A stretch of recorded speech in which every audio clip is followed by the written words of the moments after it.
જય ભવાની। આજે અમને જાણવા મળ્યું કે કુસ્કી ગામમાં પોલીસ વિભાગ દ્વારા કુસ્કી ગામના ક્ષત્રિય સમાજના 2-3 આગેવાનો યુવાનો જે હતા એમના નામ પોલીસ લેવા ગઈ, નામ અને નંબર। આજે કોઈપણના ઘરે પોલીસ જાય એટલે એ યુવાનોને ને એમના પરિવારને ને એમના સમાજને આજે એવી ડર લાગે કે પોલીસ કેમ અત્યારે આવું નામ ને નંબર લઈ જાય છે।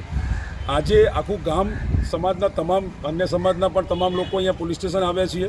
પોલીસ સ્ટેશનમાં સાહેબ કંઈ હાજર નથી, કંઈક બીજા કામથી ગયેલા છે, પણ અહીંયા જાણવા મળ્યું કે જે પણ આઉટપોસ્ટના જમાદાર ત્યાં નામ લેવા આવ્યા હતા એમને ઉપરથી કોઈ સૂચના નહોતી। અમે ફક્ત એટલું જાણવા આવ્યા છીએ કે આ નામ લેવાની પોલીસને શું જરૂર પડી। અમે જાણીએ છીએ કે અત્યારે ક્ષત્રિય સમાજ આજે ભારતીય જનતા પાર્ટીની વિરુદ્ધમાં આંદોલન કરી રહી છે, તો ક્ષત્રિય સમાજને એ જાણવાનો અધિકાર તો છે જ કે આ જે યુવાનો કે જેને આ આંદોલન સાથે કોઈ લેવા દેવા નથી એવા યુવાનોના નામ કેમ લેવા પડ્યા।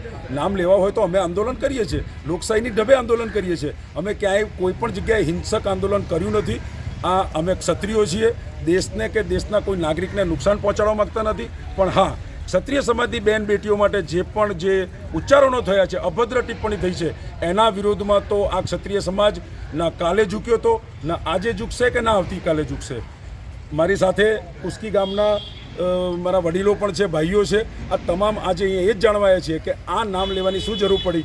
નામ લેવા હોય તો આંદોલન કરવાવાળા અમે બધા ઊભા છીએ, અમારા નામનો નંબર બધું આપીએ। તમે આજે ટિન્ટોય પોલીસ સ્ટેશને આવ્યા, તમને સંતોષકારક જવાબ મળ્યો આ બાબતે? ટિન્ટોય પોલીસ સ્ટેશને અમને સંતોષકારક જવાબ મળ્યો નથી। ફક્ત પીએસઓ એકલા બિચારા બેઠેલા છે, અન્ય કોઈ સ્ટાફ નથી। સાહેબ એવું કહેવાય છે કે ભાઈ એ કોઈ એફિડેવિટ માટે બહાર ગયેલા છે, બીજો સ્ટાફ છે બંદોબસ્તમાં છે। તો કાયદા અને વ્યવસ્થાની પરિસ્થિતિ માટે પૂરતો સ્ટાફ નથી। નવું પોલીસ સ્ટેશન બન્યું છે તો પોલીસ સ્ટાફ પણ હાજર હોવું જોઈએ। આજે નામ આવે છે, કેટલા નામ છે એના વિશે હું મારા ગામના જ આગેવાન છે એમને હું વાત કરીશ। કુસ્કીમાંથી કેટલા? 3